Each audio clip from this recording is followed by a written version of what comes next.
I would keep quiet the moment the Prime Minister opened his mouth and the Nationalist Party says that Manipur is part of India and we care for the people of that state. The hurt, the anger has thrown a nobody like me to be part of this temple of democracy. Bidding the BJP cabinet minister think about the pain.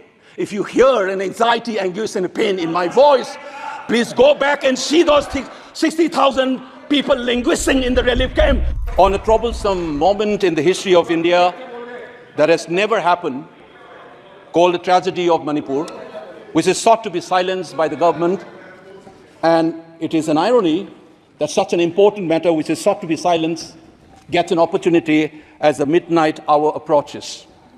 And this reminds me of the fact that people in my home state, the time is 2 hours ahead of Delhi.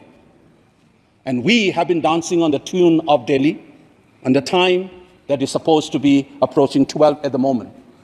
People like Janu Barua and others have demanded for years that Northeast should have a separate time zone. Only then you will be able to live with dignity and a sense of well-being. The kind of priority that I can sense is this moment that I get a chance to speak. Mr. Speaker, sir, Mr. Chairman, I'm drawing your attention to the absence of Manipur in the President's address. This is not a simple absence. It is a reminder of a Rashtra Chetna which excludes people. You must realize that more than 60,000 people are languishing in relief camp in wretched conditions for the last 1 year. If anybody is read partition of the subcontinent, which I have done, I was associated with a research project. We have interviewed more than 1,500 survivors of partition of 1947, and you are witnessing the same thing. People are living in wretched conditions that I cannot even mention here. 60,000 people homeless is not a joke. 200 plus people died.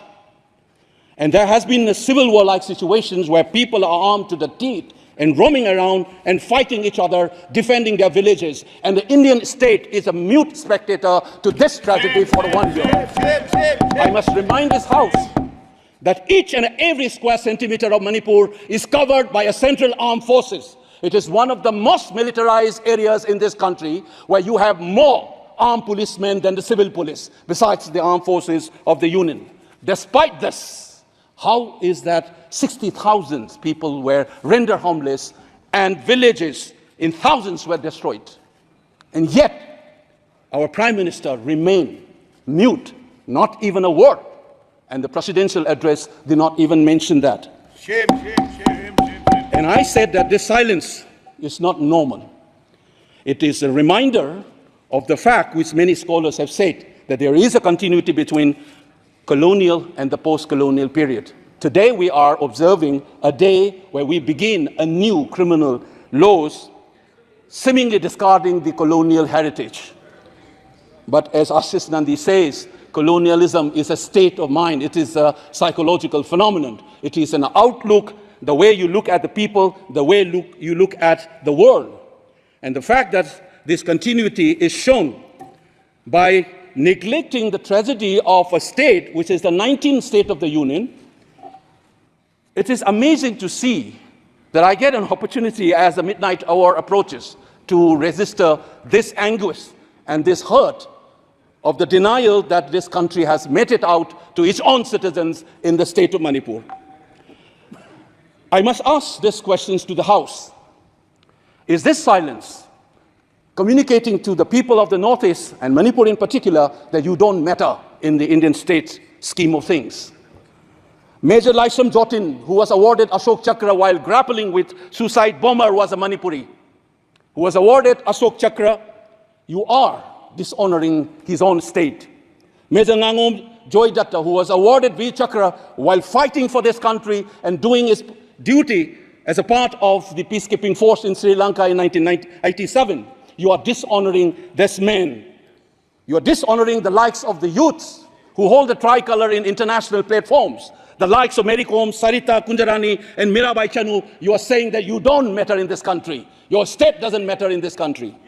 You are also saying that the likes of Ratan Tiam, the icon of the culture of this country, Harivansham Sharma don't matter in this country. If you have an iota of concern for this state, there would not have been a silence. There would not have been a silence in this house, nor in the presidential address. This must be registered. Please raise your point of order. If you wanted to doubt the nationality and the nationalism of the people of that state, you must realize that these people have fought for the country. These people have brought plural to this country. Please remember this. And that is what the silence means. 1 second. And I am telling you this. मेरी कौम को हमने member of parliament बनाया, Bharatiya Janata party ने member of parliament बनाया। हमने कैसे नहीं इज्जत दी मणिपुर को? मणिपुर को स्पोर्ट्स यूनिवर्सिटी दिया। और आपसा जो है, मैं एक ऐसा आदमी हूं कि मेरे मामा को मणिपुर में गोली लगी, वो सीआरपीएफ के डीआईजी थे, इनको शहीद नहीं पता है। और 1956 में पहला आपसा मणिपुर में लगा, और 1956 से आज तक कांग्रेस के कारण मणिपुर की यह स्थिति है। 5 years after independence, can you negate this fact? We are talking about the inclusion of the Northeast history after 75 years. That's a classic exclusion.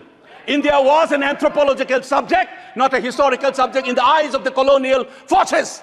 And today, the Northeast remains outside of the history of the Indian history textbook. That is why you treat them as the other.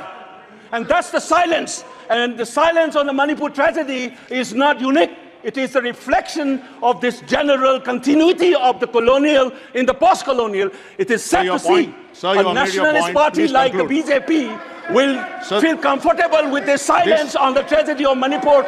Keep your hands on your heart and think about the 60,000 people who are linguistic in relief camps. And those mothers, those widows, think of them. And then you talk about nationalism. Point is made. He made Only his point. then we will understand what this tragedy means. And Mr. Chairman, the hurt, the anger has thrown a nobody like me to be part of this temple of democracy. Bidding the BJP cabinet minister think about the pain. If you hear an anxiety, anguish and pain in my voice, please go back and see those 60,000 people linguisting in the relief camp. Don't talk about partition remembrance till you bring that. I would keep quiet the moment the Prime Minister opened his mouth and the Nationalist Party says that Manipur is part of India and we care for the people of that state. Only then I will accept what is nationalism in our face.